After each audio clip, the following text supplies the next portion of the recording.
fischia. Ovvero prima firmataria della mozione 239. Ma credo che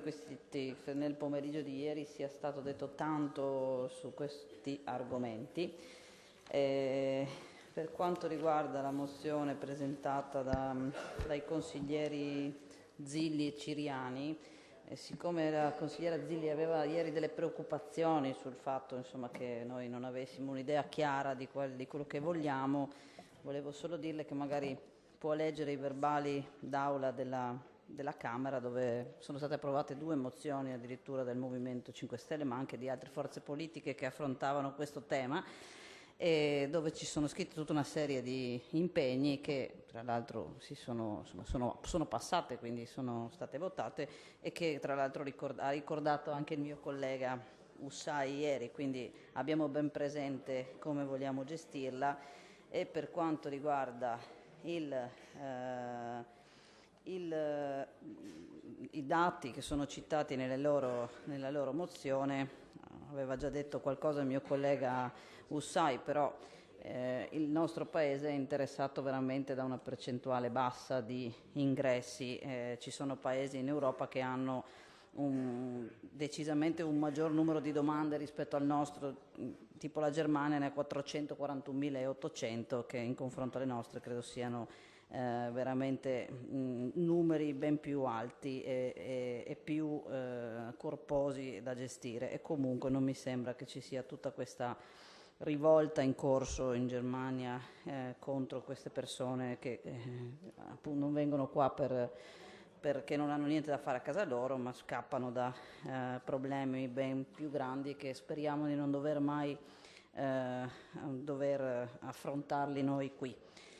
Per quanto riguarda il reato di immigrazione, ma anche qui ieri se ne è parlato, questo reato dovrebbe essere abolito, se non altro per la sua inutilità, perché non viene applicato. Ad esempio il Presidente della Corte Suprema di Cassazione, Giovanni Canzio, parlando di questo reato, dice che il reato stesso ha trasformato ogni regolare in un criminale, ingolfando il lavoro delle procure, costrette a iscrivere migliaia di persone nel registro degli indagati,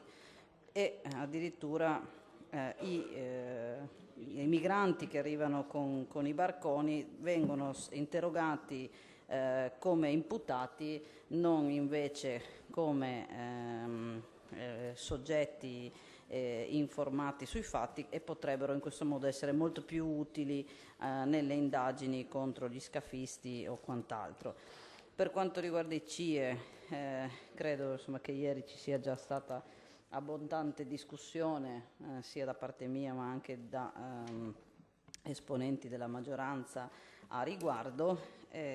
Quello che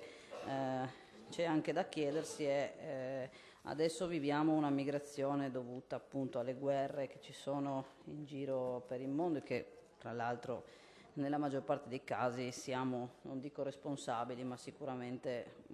una spintarella ce l'abbiamo data pure noi.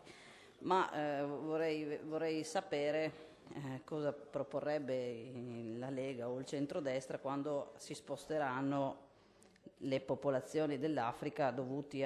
non so, ai cambiamenti climatici o allo sfruttamento delle terre che abbiamo fatto sempre noi e non sicuramente loro. Quella volta là vedremo i muri che tireranno su le potenze europee per difendersi da questa invasione che dicono e continuate a dire che c'è. Per quanto riguarda invece la mozione della maggioranza, l'emendamento proposto, condividiamo anche l'emendamento che è arrivato, anche perché alcuni dei punti appunto sono contenuti all'interno anche delle mozioni discusse a livello nazionale. Per quanto riguarda l'ultima mozione, posso dire anche su questa, Presidente? Sì? Per l'amor del cielo, insomma, ben venga se si portano altri elementi di discussione